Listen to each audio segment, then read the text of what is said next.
Welcome back to the Esports Awards podcast, and I'm joined today by someone who's really had to grind to get to where they are. We're talking from aspirational game designer to esports admin to international esports host, but without further ado, we'll run the tape. My name is Jasmine, but you can call me Veracity, and I am joined by the two biggest brain analysts I could possibly find, the one and only Gregan and the infamous Johnny Boy. How's it going, guys? One and only and infamous. What an introduction. I know exactly why you're all here, not only to see the brand new PUBG map that is destined to be played right here, right now, but also to see how Neymar Jr. fares up playing on it. You're going to need it in a minute, but you guys were mentioning that Neymar's friends are here to join you, which, lucky you, I spoke to them a little bit earlier, and the guys have actually, you know, they've got their numbers on PUBG, to say the least. Pretty much every single one of Neymar's friends has 4,000 hours. Oh my god! On PUBG. Yeah. Your too friend, many hours. yeah, That's so much. We've had upsets, we've had overtimes, we've had all of the action right here at IEM Cologne. And the best bit is, that was only the play-in stage. There's still so much more to come. But talk to me about the play-ins. Any favourite moments throughout? Yeah, I think we got most of the teams that we want. They have the highest win rate when it comes to their CT rounds in particular, 89% for the side of Bad News Eagles. Do you feel like this overpowering kind of playstyle is going to be a little bit too much for Gamer Legion, Hawker? I am actually really interested in that. I think that CT... Players that have dedicated their entire lives to making this work, proving that they are the very best in the world, not only as an individual, but also as a team as well. And that is what tonight is all about. The players that have kept giving it their all, both on and off the server. The players that once looked up to the old school CS competitors and then went on to not only face off against them, some of which even ended up teaming up with them as well. It's not necessarily the worst thing in the world for them to kind of feel that pressure very, very early on in the tournament. So hopefully this sets them up for a very exciting journey ahead. After the break, we will be back with Heroic versus Mouse. It's definitely going to be an interesting game. The loser of that matchup will be eliminated. So make sure you folks are back after the break, because lots more CS still to come.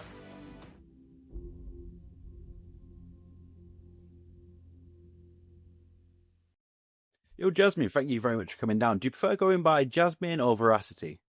Either one is fine. I'm happy with whichever. People ask me that all the time, and I'm like, literally, whichever is easiest for you. It's because you were smart. You got yourself a good gamer tag, whereas most of us have just that they're just hidden. Where did Veracity come from? Is there a story, or is it just? So I did have a very embarrassing gamer tag before, and then when I kind of got into esports and admin, I was like, I cannot be called this. So I started going on Google, and Veracity actually means with like complete accuracy and truthfulness, and I was like, hell yeah, I'd like to think I'm pretty accurate in game. So yeah, kind of went with that. I like that. I'm accurate in games, so that'll do. But so obviously your background, you know, it wasn't always just you were an esports host from the get-go. You know, it was quite a storied career, and it ties into esports awards, but we'll get into that a little bit later on. But obviously, initially you were an aspiring game designer, but I just want to talk into like, what's your gaming background? I know you're a big fan of like CS. Yeah, so I grew up with two older brothers, so gaming is in my blood. We have a family of gamers in this household.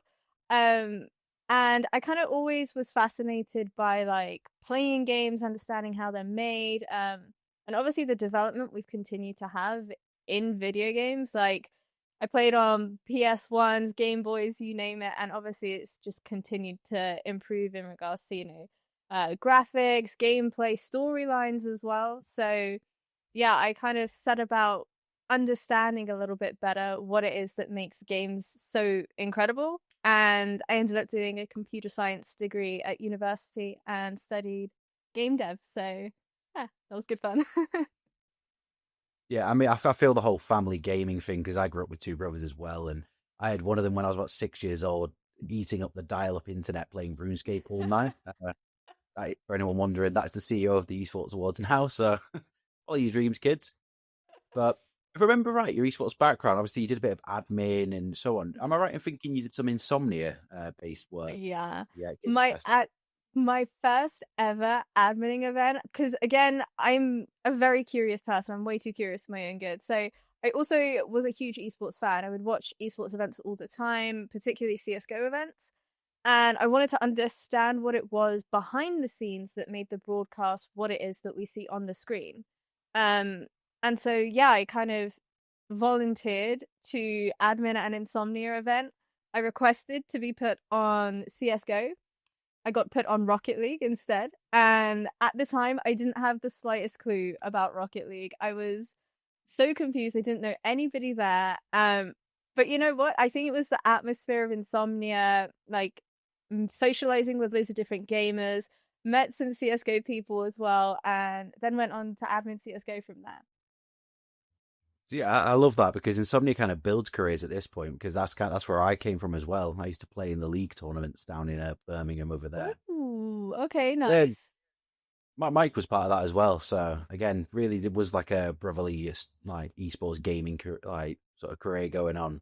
Did you ever win? Absolutely not. No. Played against some people who, played against some people who made a career out of themselves, but nope, not even close. It's I was okay, always the there experience was for there. immediate. Do you know what? There's only like LAN is something that I feel like everyone deserves to experience at some point because we were there. We were more intermediate level. You know, it was a bit of like it was more of a fun thing. We weren't trying to actually go pro or anything. But the atmosphere in Insomnia, Bring Your Own Computer Hall was just like incredible. I feel like everyone deserves to experience LAN.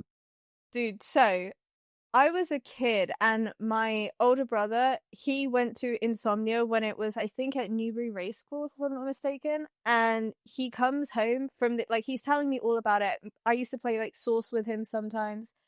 And he comes home and he's telling me all about it, showing me all these pictures. And he comes back with a massive crate of this energy drink called Jolt. I don't know if you know it or remember it or have heard of it.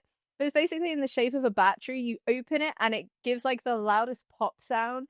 Smoke starts coming out of it and everything. And I was like, oh my God, this place sounds incredible. He's telling me about how people are sleeping under their desks, sleeping on their chairs, and how, they're just gaming all day. And I'm like, one day I want to go to that event. And that was why I actually ended up volunteering at an Insomnia like years later when I had grown up a bit. So everybody definitely deserves a LAN experience, 1,000,000%. It's funny. I feel like it's also a bit of what happens at LAN stays at LAN. Because, like you said, sleep in your chair. I think I camped in a hole a couple times in the NEC when it moved over there. So it was like, it's not something to be proud of. But it's absolutely a brilliant experience. It's not something it's not for the weak or the faint-hearted at all. Yeah, agreed. So with your tournament admin work, obviously you started with Insomnia, but where did it go from there? Did you go much further? How far into CS? I know you did do CS at some point. Yeah, so after my first Insomnia, I met I was sat opposite the CSGO admins, and as soon as I heard that they played CS, I was like, oh my God, do you guys want to play CS? And that's when I met John Kelly. Big up John Kelly. Shout out to John Kelly. He was actually the admin for CS, but I didn't know it at the time. They were just playing CS, and I was like, oh, can I play too? So that's how I met him. And then when we got chatting, he was like, oh, I didn't know you wanted to be put on CS, but in a few weeks' time, I'm actually adminning another event called Epic LAN. Do you want to join me for that one and come and admin? And I was like, oh my God, yeah, that sounds like a great time. And then I went to my first ever Epic LAN. And so I just kept kind of going between Insomnia, Epic LAN, Insomnia, Epic LAN. And then somewhere along the way, it was like I got asked to do some Blast events. I got asked to do some ESL events. I remember Mountain Dew League. That was like an event I was freaking out over because it was like, I think it was in Manchester. No, Leicester? I don't remember. But it was somewhere like not in London. And I was freaking out because I was like, oh my God, it's like the biggest event I get to do. And then I started doing the Blast events and everything else. And it was suddenly like, I'm no longer adminning events that are just in the UK. It's like, I'm going to Istanbul, I'm going to Copenhagen, I'm going to all of these amazing places to help facilitate running a show and making esports, run as smoothly as possible, though it wasn't always completely smooth. But yeah. Yeah, and shout out all the tournament admins as well, because they are the unsung heroes of esports, which brings me on to your nomination back in 2017 for... Oh my God. Before it was even the Esports Awards, the Esports Industry Awards, you were nominated for the Unsung Hero back in 2017. Do you remember what it was for specifically, or was it just your admin work in general? It was just for adminning, and that was like so mind-blowing to me because all of the other people that were nominated were like journalist type people, and it was never heard of for like an admin to be nominated for an unsung hero award. Like, to me it was mind-blowing at the time because it was, I don't know, admins don't really ever get recognition. Like, you're one of the first ones in, one of the last ones out. It's very long, tiring days, and I don't know, it just was like such a feel good feeling to know that, you know what, we are actually appreciated and acknowledged. And that's why, like, every time I do a show now, without hesitation, I will always give a shout out to everybody that's working behind the scenes, because truly, no matter how much I sit here and try and describe, explain it, no one will really understand how like taxing some of those days can be. So shout out to everybody that works behind the scenes. Yeah, it's kind of why I was quite excited for this episode as well, because it's not just you were someone who in the industry who was like, oh, I want to be a host, so I'm going to become a host. You know, there's quite a lot of hosts who just got the chance to take the leap from the get go. You know, they worked in the office and they jumped into hosting and they made it work. But you kind of had to, you wanted to be a part of gaming, then part of esports, and then you kind of finally like sort of managed to become the host. But what made you take the leap from adminning to actually then being on camera? Dude, I had always wanted to do hosting, always. And I just like never really had the confidence to take the leap and do it. But I'm so glad that I started off as an admin. I would not change anything in the world for that. Like, I feel like now as a host, I have a bigger appreciation for the fact that, you know, there's people that are working countless hours behind the scenes, like the different holdups that could be going on behind the scenes when you're live and everything. But I had always wanted to do it. But Ali, don't hate me for saying this. But we did CWL. And I had done prior to that the CSGO major. I had done I'd done like EPL, I had done like a bunch of other like face it events and everything else. And at that point it was like, man, I have no idea what other goal that I want to set myself now. I'm a very goal oriented person, in case you hadn't noticed already. Like, I wanted to learn about games, I did it. I wanted to get into esports, I did it. And for me, like, I had done all of the biggest events that I wanted to do, all of the best people I wanted to learn from, I did it. And I was just kind of like, well, I've got all of the knowledge from the different games I've adminned in. I've got all of the knowledge from working behind the scenes in a broadcast. I've got all of the experience that I wanted to get from adminning.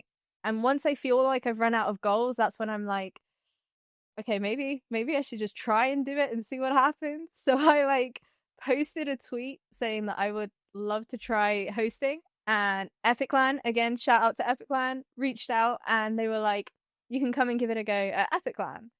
So I did, and I loved it. And don't get me wrong, at times I thought I was going to throw up from how nervous I was. But then COVID happened, and that was not great. I'd done my first hosting event. I was like, oh my god, this is incredible. I want to keep doing this. And then COVID happened, and no events were happening. And it was, I don't know, it was like most of the industry were at a bit of a standstill, and a lot of people, don't get me wrong, they felt that COVID kind of hindered them a lot. I kind of had a bit of a mindset of, I have two options. I can either quit now and just call it, you know, whatever, divine intervention, the universe giving me a sign, or I can try and use this as an opportunity to work with some other companies and kind of make it easier on them, because obviously I'm a new person at the time.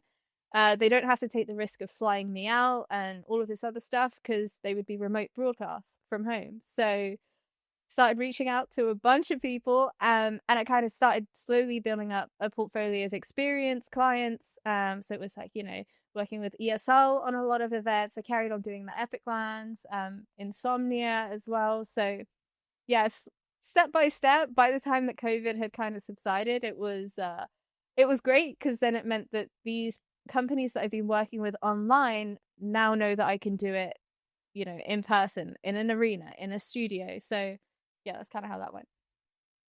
Yeah, I feel like it's always been like a grind for you. I feel it's like a gaming mindset, isn't it? It's always like you've got a goal to achieve. It's like, done that now. What's next? Is like, where's the next level? Achievement hunter for sure, in game and in real life. Yeah, literally, you've always got like a little trophy notification in the top right. Working towards that platinum. I don't know Yeah, what. exactly. What I'll tell you what the platinum is. One of those esports awards trophies. That's the platinum. There we go. But we've got plenty. I'm sure we'll just give you one. Don't worry.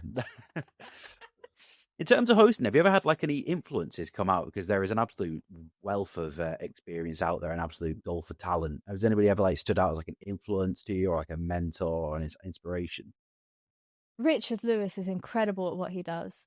Oh my goodness. Like, I know that, not everyone is his biggest fan, but having met him, having spoken to him, he's just so effortless in what he does, and he's so down to earth, and he'll just say it how it is, and this man is dedicated and he is passionate, and these are all the qualities that I'm like, it's important to be passionate about what you do. It's important to actually care about the industry you're working in, to want to be the best version of yourself possible. And yeah, Richard Lewis is 100%, he's a fantastic host, and he's so fun to work with as well. Like, I cannot reiterate that enough. We've obviously got Shox as well, incredible at her job, incredible at what she does. And I don't know, I feel like having seen, Shox has been on the grind as well, man. Like, Shox has been doing this for a long time. So yeah, people that have like remained in the industry and continued to perfect their craft,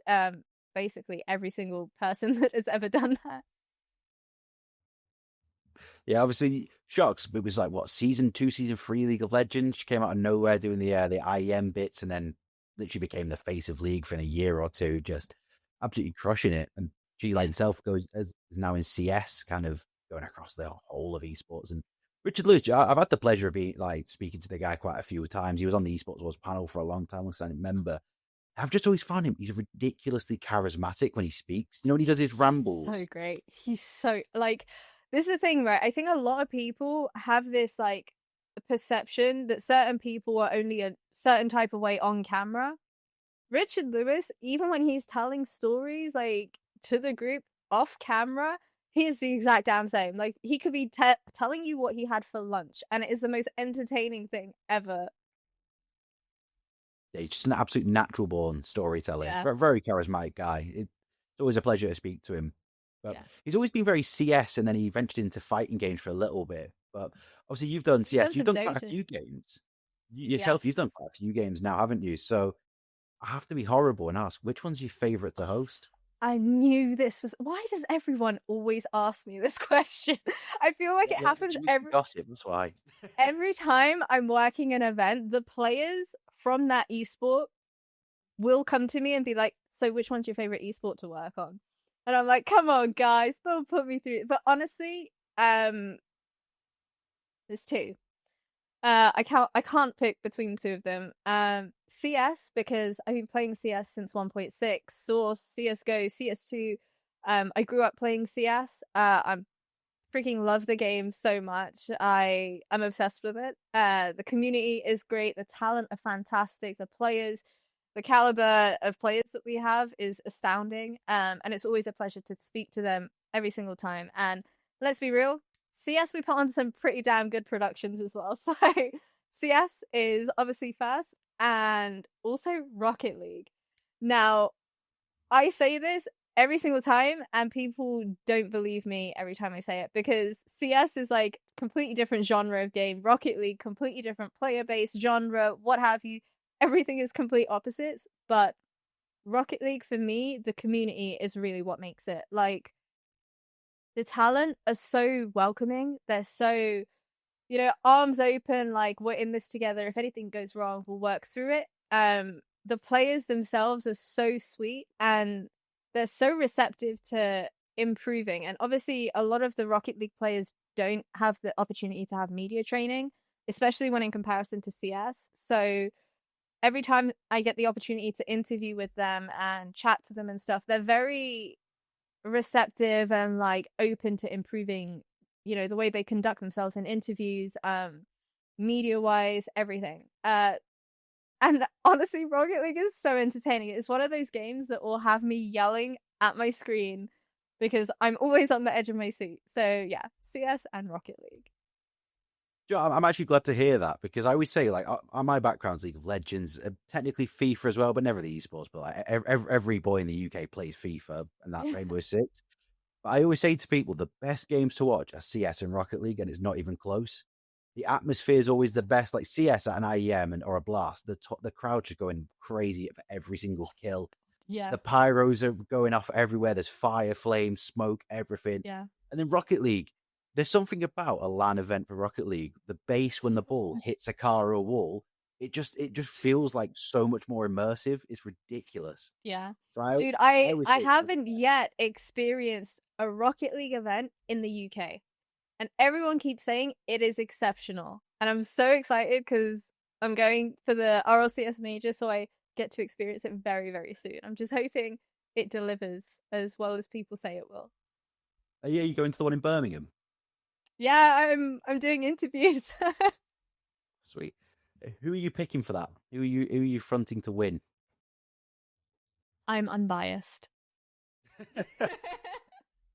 Me too.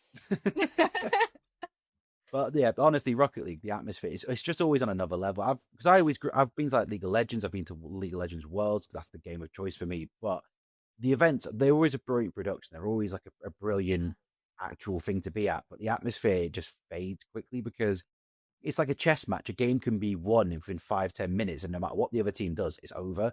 Yeah. CS, one person's in literally 1v5. That round is not over yet.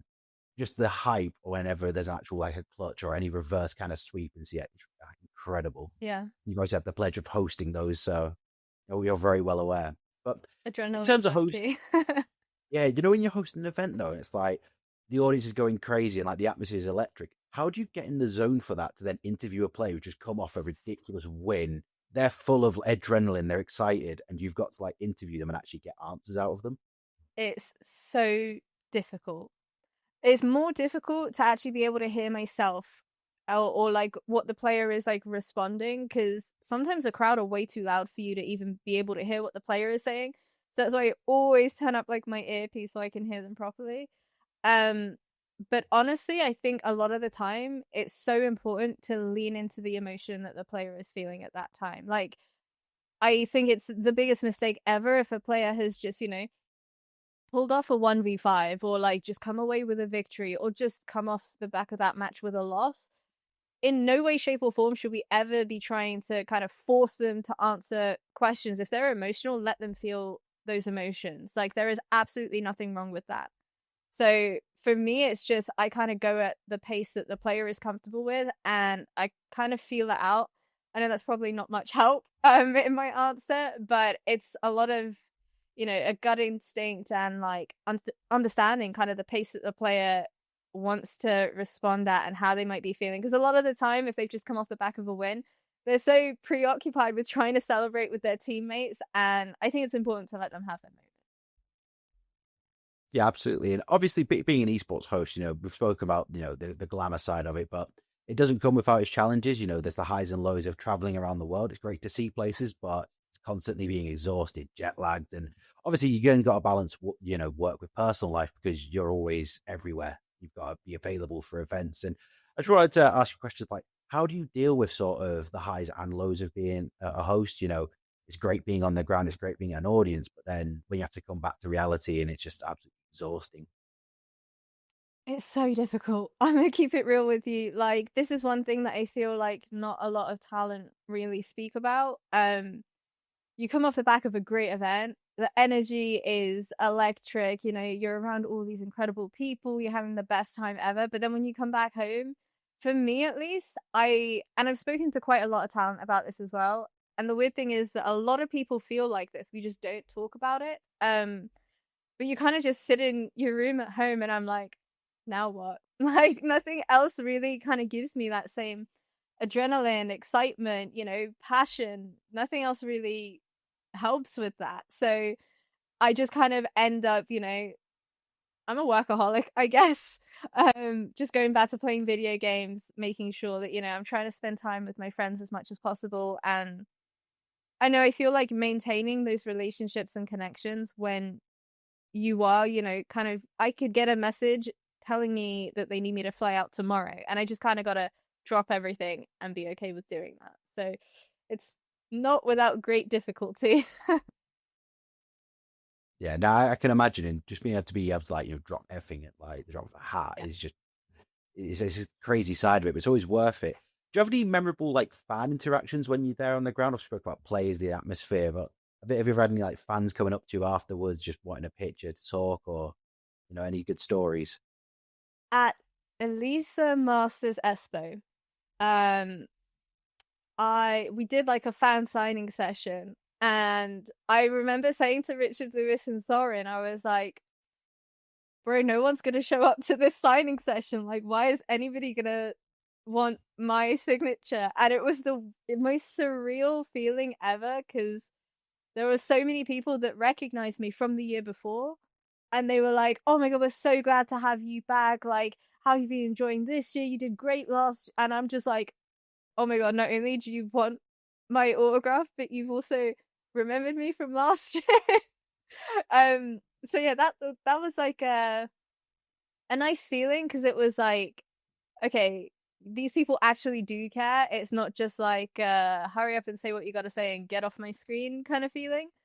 There was a guy at Elisa Masters who's very famous for asking people to sign his head, his stomach. So yeah, that guy. I don't actually know his name, but that guy.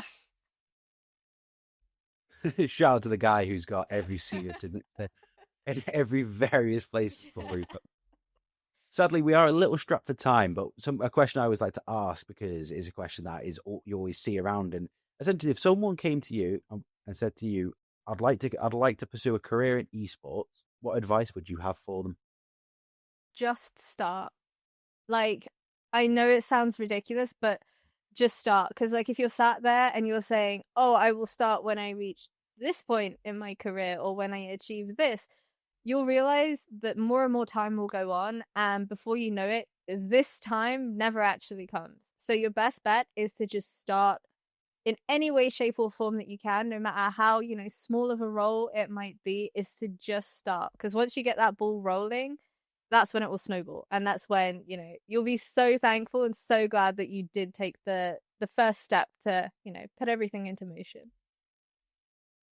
Yeah, I like that. They just start, because you really can't get anywhere without actually just giving it a go. But honestly, it's been an absolute pleasure to have you on the podcast. I've enjoyed learning about yourself, learning about your career, and also kind of like how you've grown from one place to another to another to another. And I really don't know what's next for you. What is next for you, Jasmine, in 2025? Cool. Okay, so I've got, like I said, I'm very goal orientated, but I've got RLCS Major coming up in Birmingham. I'm mega excited for that. But a goal that I am setting myself, I want to host at BAFTA Games. That's on my list. So hopefully, fingers crossed, the next goal can get checked off sometime in the near future. But yeah, fingers crossed that's what's next. Yeah. Where can people find you as well? Social medias? Veracity. I've got Twitter. Now they call it X. I've got Twitch. I've got Instagram. I've got a Discord server. So basically everywhere, just Veracity. Find you everywhere. But thank you very much for coming down. Appreciated you coming down, doing the podcast. Appreciate you spending the time. It's been an absolute pleasure. Thank you very much. Thank you for having me.